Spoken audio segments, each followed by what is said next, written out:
Praise the lord.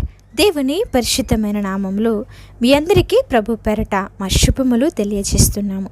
ఈరోజు దేవుని వాగ్దానము, నేను యెహోవాకు మొరపెట్టగా ఆయన ఆలకించును. కీర్తనల గ్రంథము 4వ కీర్తన 3వ వచనము.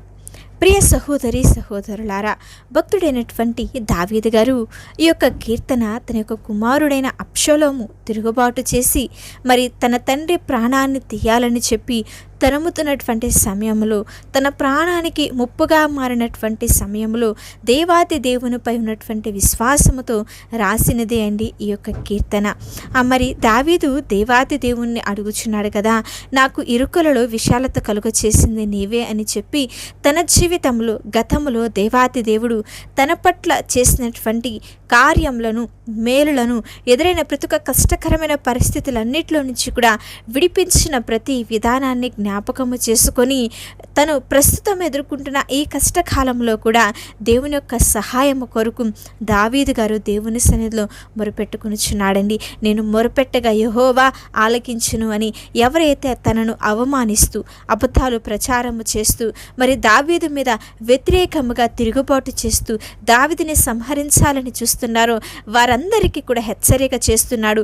నేను ప్రార్థిస్తున్న దేవుడు నా ప్రార్థన వింటాడు, ఆయన నా జీవితంలో కార్యము జరిగిస్తాడు, నా ప్రార్థనకు జవాబుని ఇస్తాడు అని చెప్పి తన శత్రువులకు హెచ్చరికను చేస్తూ దేవుని యందు ఎంతో గొప్ప విశ్వాసమును, నమ్మికను కలిగి ఉన్నట్లుగా మనము చూడగలమండి. ఎవరైతే నిజమే దేవుని యందు నమ్మిక ఉంచి విశ్వాసము కలిగి ఉంటారో వారి జీవితాలలో ఎన్ని ఒడిదుడుకులు ఎదురైనా, ఎన్ని ఒత్తిళ్లు వచ్చినా సరే వారి యొక్క విశ్వాస జీవితంలో త్రొట్టిల్లిపోరు, భయపడరు, దిగులు పడరు. ఇక్కడ దావీదు జీవితంలో కూడా మనము అదే చూడవచ్చు. తనని చంపాలని ఎంతమంది ప్రయత్నిస్తున్నా, ఎన్ని శ్రమలు వచ్చినా కూడా దావీదు దేవుని యందు నమ్మిక ఉంచాడు, విశ్వాసమును కోల్పోలేదు. శత్రువు భయం ఉన్నప్పటికీ కూడా నా దేవుడు నాకు తోడుగా ఉన్నాడు అన్నటువంటి ధైర్యముతో ప్రశాంతముగా ఉండి దేవుని యొక్క భద్రత మీద అతడు పూర్తిగా ఆధారపడ్డాడండి. కాబట్టి ప్రియ సహోదరి సహోదరులారా, మనము నేర్చుకోవాల్సింది ఏమిటో తెలుసా?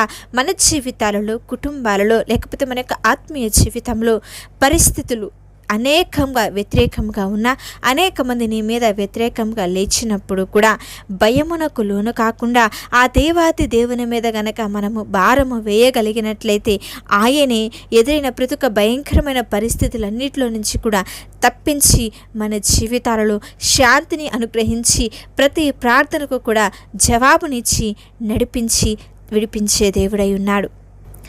ఇక్కడ దావీదు తన నీతి మీద ఆధారపడలేదండి, దేవుని నీతి మీద ఆధారపడ్డాడు. ఆయన సహాయము కొరకు ఎదురు చూశాడు. కనుక మనకు కూడా ఎన్నో ఇరుకైనటువంటి పరిస్థితులు, సమస్యలు, ఒడిదుడుకులు, ఇబ్బందులు, అవమానములు, అనారోగ్య పరిస్థితులు, లేకపోతే ఆర్థికపరమైనటువంటి ఇబ్బందులు, నీ భర్త త్రాగుడుకు బానిసైపోయి నీ బిడ్డలు నీ మాట వినకుండా వారి ఇష్టానుసారముగా తిరుగుతున్నటువంటి పరిస్థితులు, నా కుటుంబ పరిస్థితి ఏమిటి, నా జీవిత విధానం ఏమిటి అని చెప్పి ఎంతగానో కృంగిపోతూ నలిగిపోతున్న పరిస్థితుల్లో ఉన్నప్పుడు మనము కనుక దేవుని యొక్క సహాయము కొరకు ఎదురు చూడగలిగినట్లయితే, ఆయన మీద మనము ఆధారపడగలిగినట్లయితే ఆయనే మనకు విశాలత అనుగ్రహించి ప్రతి ఇరుకైనటువంటి మార్గమును తప్పించి మన జీవితాలలో తన యొక్క కృపను చూపించి ఆశీర్వదించి నడిపించే దేవుడు. కోపము లేదా ఆందోళనలు, ఇబ్బందులు కలిగినప్పుడు వెంటనే స్పందించకుండా దేవుని సన్నిధిలో మౌనముగా ఉండి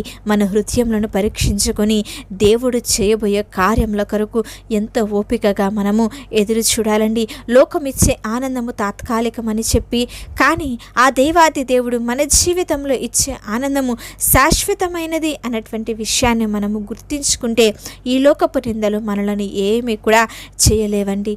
కనుక దేవుని యొక్క సన్నిధిలో దొరికే ఆనందమును, ఆయన ఇచ్చే సమాధానమును తెలుసుకొని మన ప్రతి ప్రార్థనకు కూడా జవాబిచ్చేవాడు ఆయనే అని, మనకి తోడుగా ఉండి రక్షణగా ఉండి నడిపించేది ఆయనే అని చెప్పి గుర్తెరిగి రేపటి గురించి చింతించకుండా మరి ప్రశాంతముగా ప్రతినిత్యము మన యొక్క జీవితంలో ఎదురవుతున్న ప్రతి గడియ, ప్రతి సమయమును కూడా ఆయన చిత్తానికి అప్పగించుకుంటూ ఆయన మార్గంలో, ఆయన ఉద్దేశానుసారంగా కనుక మనము నడవగలిగినట్లయితే, ఆయన ప్రణాళిక చొప్పున మనము బ్రతకగలిగినట్లయితే ఆ దేవాది దేవుడే మన జీవితాలలో ఉన్నతమైనటువంటి కార్యములను, మేలులను జరిగించి గొప్ప గొప్ప కృపతో నింపి మన ప్రతి ప్రార్థనకు జవాబు ఇవ్వటానికి ఆయన సిద్ధంగా ఉన్నాడు కనుక దేవుడు మన మొర వింటున్నాడని మనమందరము కూడా విశ్వాసము కలిగి ఆయన చేయబోయే కార్యముల కొరకు దావీదు వలె నమ్మకముతో ఓపికతో ఎదురు చూద్దాము.